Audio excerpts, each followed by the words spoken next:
जय श्री कृष्णा। राधे राधे। कामिका एकादशी के दिन भगवान विष्णु की विधिवत पूजा करने के साथ साथ अंत में इस व्रत कथा का पाठ अवश्य करें। इससे शुभ फलों की प्राप्ति हो सकती है तथा आगे हम इस वीडियो में जानेंगे कामिका एकादशी की संपूर्ण व्रत कथा। तो आइए शुरू करते हैं। कुंती पुत्र धर्मराज युधिष्ठिर ने श्री कृष्ण से कहा कि आपने देवशयनी एकादशी और चातुर्मास के महत्व के बारे में बता दिया। अब कृपया श्रावण मास के कृष्ण पक्ष में पड़ने वाली एकादशी के बारे में बताएं। श्री कृष्ण ने कहा कि हे युधिष्ठिर, इस एकादशी की कथा एक समय स्वयं ब्रह्मा जी देवर्षि नारद से कह चुके हैं। अंत में मैं तुमसे वही कहता हूँ। नारद जी ने ब्रह्मा जी से श्रावण मास के कृष्ण पक्ष की एकादशी की कथा सुनने की इच्छा जताई थी। उस एकादशी का नाम, विधि और महात्म्य जानना चाहा। ब्रह्मा ने कहा, हे नारद, श्रावण मास की कृष्ण एकादशी का नाम कामिका एकादशी है। इस एकादशी व्रत को सुनने मात्र से वाजपेय यज्ञ का फल मिलता है। इस तिथि पर शंख चक्र एवं गदाधारी श्री विष्णु का पूजन होता है।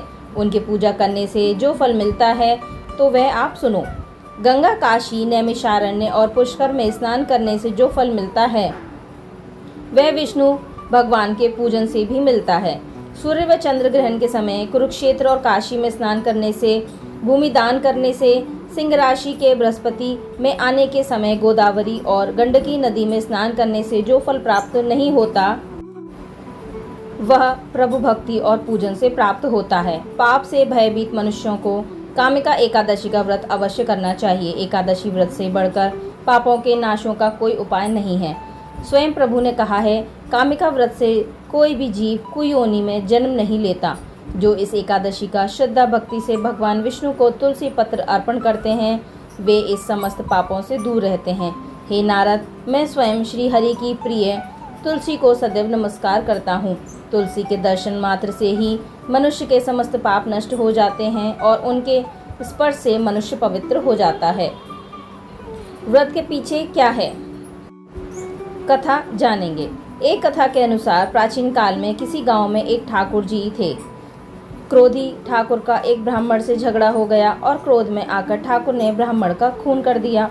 अतः अपने अपराध की क्षमा याचना हेतु ब्राह्मण की क्रिया उसने करनी चाहिए, परंतु पंडितों ने उसे क्रिया में शामिल होने से मना कर दिया और वह ब्रह्म हत्या का दोषी बन गया। परिणाम स्वरूप ब्राह्मणों ने भोजन करने से इनकार कर दिया। तब उन्होंने एक मुनि से निवेदन किया कि हे भगवान, मेरा पाप कैसे दूर हो सकता है। इस पर मुनि ने उसे कामिका एकादशी व्रत की सलाह दी। ठाकुर ने वैसा ही किया जैसा मुनि ने उसे करने को कहा था। जब रात्रि में भगवान की मूर्ति के पास वह शयन कर रहा था तभी उसे स्वप्न में प्रभु दर्शन देते हैं और उसके पापों को दूर करके उसे क्षमादान देते हैं। कामिका एकादशी की रात्रि को दीपदान तथा जागरण के फल का महात्म चित्रगुप्त भी नहीं कह सकते। जो इस एकादशी की रात्रि को भगवान के मंदिर में दीपक जलाते हैं उनके पितृ स्वर्गलोक में अमृतपान करते हैं तथा जो घी या तेल का दीपक जलाते हैं वे 100 करोड़ दीपकों से प्रकाशित होकर सूर्यलोक को जाते हैं। ब्रह्मा जी कहते हैं कि हे नारद, ब्रह्म हत्या तथा भ्रूण हत्या आदि पापों को नष्ट करने वाली इस कामिका एकादशी का व्रत मनुष्य को यत्न के साथ करना चाहिए। कामिका एकादशी के व्रत का महात्म श्रद्धा से सुनने और पढ़ने वाला मनुष्य सभी पापों से मुक्त होकर विष्णु लोक को जाता है। तो यह थी कामिका एकादशी व्रत कथा। यह व्रत कथा आप व्रत के समय ज़रूर सुने।